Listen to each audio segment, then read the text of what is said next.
Umut Akı ile ilgili karar biliyorsunuz İnsan Hakları Mahkemesi tarafından, Avrupa İnsan Hakları Mahkemesi tarafından 2014 yılında verilen bir karardır. Bu da sadece Kürt halkı önderi Sayın Abdullah Öcalan'ı etkileyen bir karar değil. Aslında Türkiye bu kararı uyguladığında birçok siyasi mahkumu da etkileyecek bir karar niteliğini taşıyor. Yani binlerce insandan bahsedebiliriz.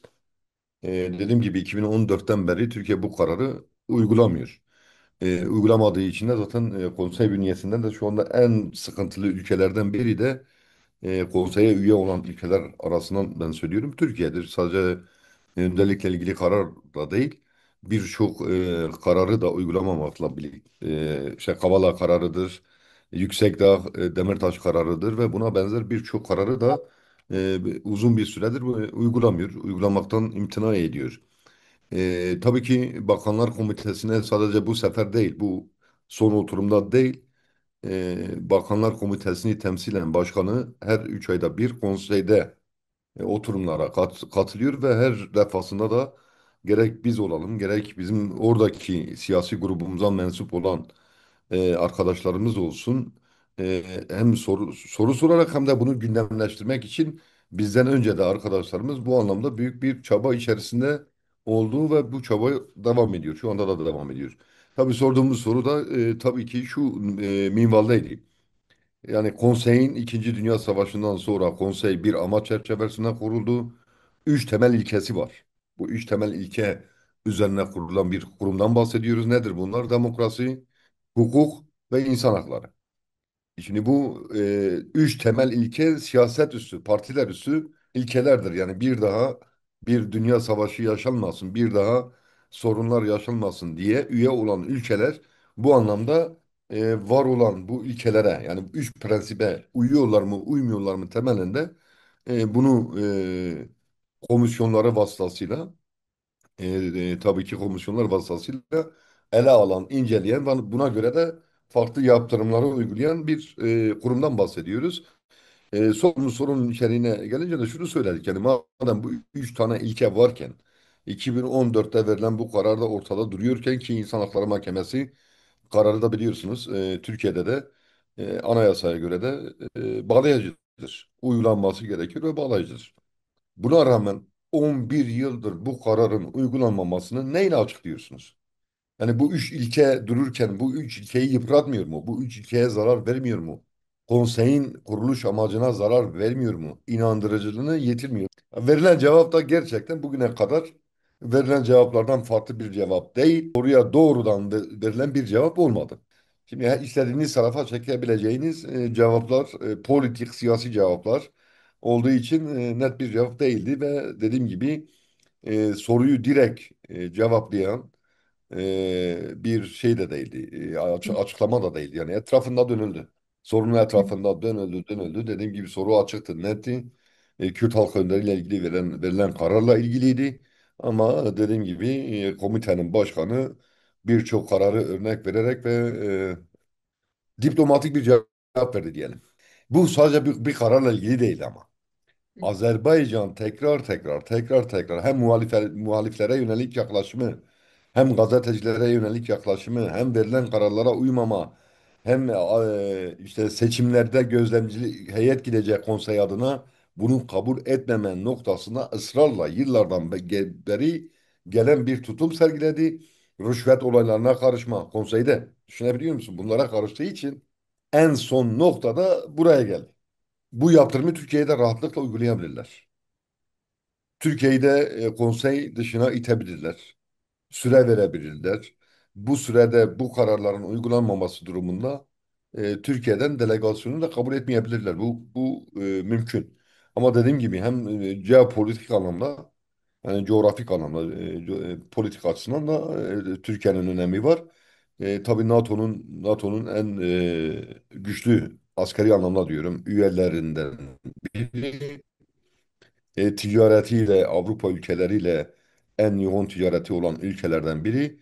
Bu bir ikincisi de şunu da söyleyebiliyorlar, rahatlıkla da paylaşıyorlar. Biz bu delegasyonun delege olma durumunu askıya alırsak bu sefer siz de gelemeyebilirsiniz. Bu şu anlama gelmiyor. Sonuç itibariyle Bakanlar Komitesi'nin Elinde olan farklı mekanizmalar da var. Bu seçenek de geçen yıllarda yapılan bir düzenlemeyle askıya almamakla birlikte daha yakından takibe alıp ve yaptırım uygulama noktasında bir şey de var. Bunu da uygulayın diyoruz en azından. Hani o zaman delegasyonun delegeliği askıya alınmıyor. Ama Hı hı. sonuç itibariyle de işin ne kadar ciddi olduğunu da Türkiye'ye göstermiş oluyor. Bizim önerimiz bu temelde bunu uygulayabilirsiniz. Evet, tamam, haklısınız. Hani biz de geliyoruz. Tamam, ama bir noktada biz şunu da söyledik.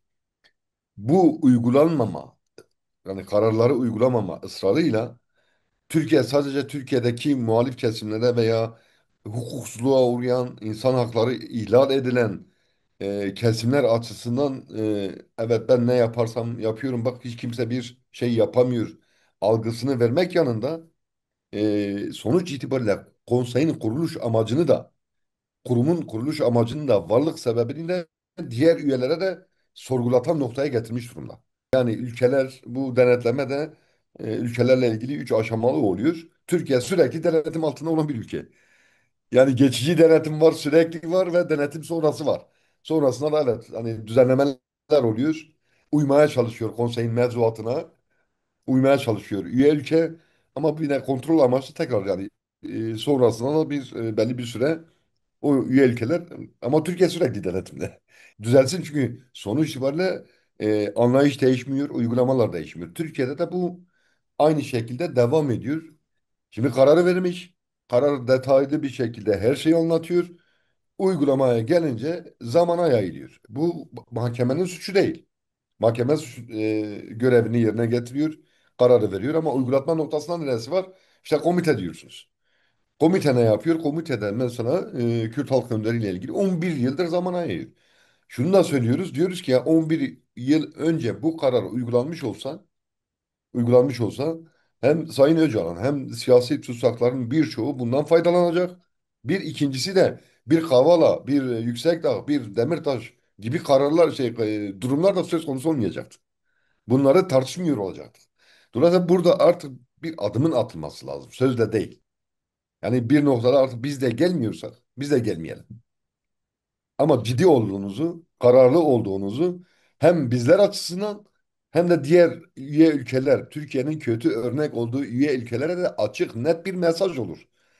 Siz bu kararları uygulamamakla bu şekilde bir yaptırıma uğrayacaksınız. Tabii ki bu yaptırımda etkili sonuçları var. Konsey dediğimiz sonuçta Avrupa Birliği ülkelerinden oluşan bir yer değil, bir yapı değil. 46 tane üyenin olduğu, üye devletin olduğu, üyelik için koşulların olduğu, en başında da Avrupa İnsan Hakları Sözleşmesi var. Buna uymaya, mahkeme kararlarını yerine getirmeye dair verilen sözler doğrultusunda kurulan bir yer olduğu için itibar noktasında da, ilişkiler noktasında da dışarı itildiğinizde etkisi olacak bir durum söz konusu olur. Bu kadar oyalamanın temelinde de siyasi sebepler söz konusu. Yani mahkemenin verdiği kararın ne kadar önemli olduğunu onlar bizden de iyi biliyor. Ama ilişkileri koparmamak, e, dediğimiz gibi ülkeler arasında menfaat ilişkileri, çıkar ilişkileri, farklı farklı düşüncelerle ilişkiler söz konusu olduğu için bugüne kadar zamana yaydılar. Biz Türkiye'yi de üzmeyelim, ama bu ihlaller de var. Orta yolu bulalım. Evet, tamam, orta yolu bulalım, diyaloğu koparmayalım, doğru, tamam da, ama diyaloğu aşan bir noktadayız artık. 11 yıl sadece bir karardan bahsediyorum. Uygulanmıyorsa siz durup bunu sorgulayacaksınız. Uluslararası alanda bu anlamda bütün kesimleri aslında bu sürece katma noktasında, sorumluluk alma noktasında. Hem çağrılarımız hem görüşmelerimiz devam edecek. Sonuçta şunu iyi görmek gerekiyor. Yani ilk yaklaşımları şuydu. Şunu da belki ifade edebiliriz. Acaba bir anlaşma mı oldu? AKP ile Erdoğan'la bir anlaşma mı oldu? Anlaşıldı, bitmiş, her şey zaten hazırlanmıştır şeklinde bir yaklaşım söz konusu oldu. Böyle bir durum, yani ilk başladığında böyle bir yaklaşım söz konusuydu. Tabii biz defaat dediğimiz gibi ifade ettik, yani bunu başlatan Erdoğan değil, bunu başlatan AKP değil.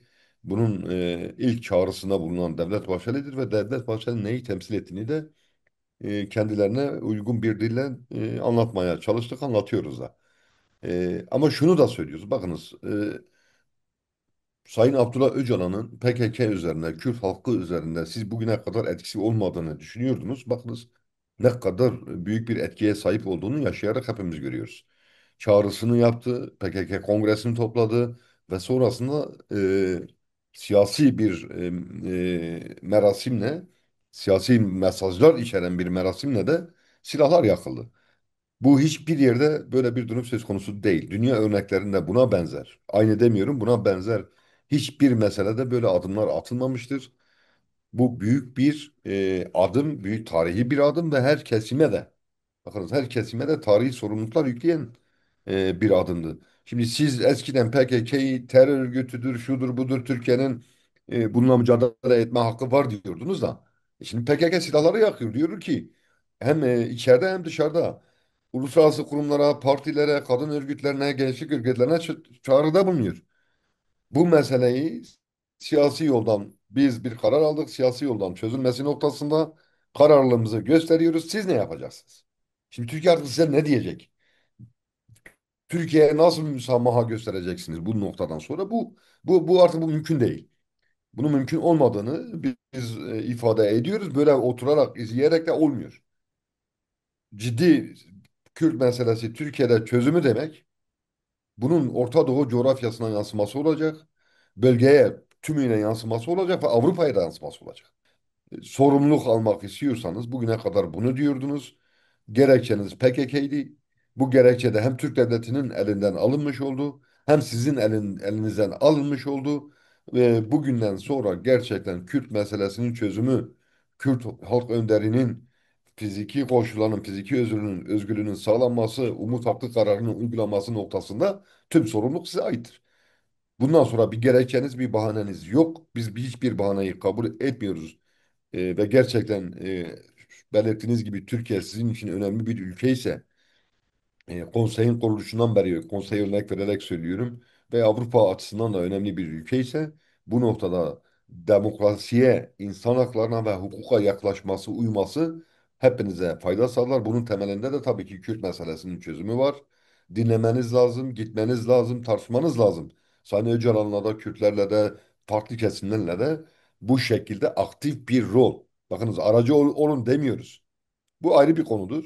Ama Türkiye'yi cesaretlendiren, Türk hükümetini, devletini cesaretlendiren yeri geldiği zaman da tabii e, zorlama noktasında da, uyma noktasında da, ilkelere uyma noktasında da gerekli adımın atılması gerektiğini bize hatırlatıyor.